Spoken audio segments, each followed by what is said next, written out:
કે નાની એવી રાતને દી કરે ને એનું નામ દીકરી સાહેબ. પોતાની પહેલા તમારી ખુશીની ચિંતા કરે ને એનું નામ દીકરી.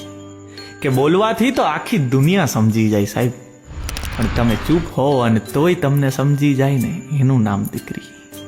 કે ઘૂઘરીનો ઘમકાર અને ઝાંઝરનો ઝણકાર એ તો જે ભાગ્યશાળી હોય ને એના નસીબમાં જ હોય.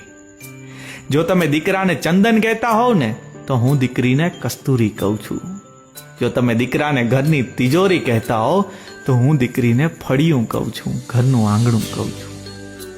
કેમ કે દીકરી વગરના ઘરમાં અવાજ હોઈ શકે, કલરવ ન હોઈ શકે, ને દીકરી વગરના ભવમાં જીવન તો હોઈ શકે પણ ઈશ્વર ન હોઈ શકે. અને એટલે જ કે દીકરી એટલે ઈશ્વરના આશીર્વાદ નહીં, આશીર્વાદમાં મળેલ ઈશ્વર એટલે દીકરી.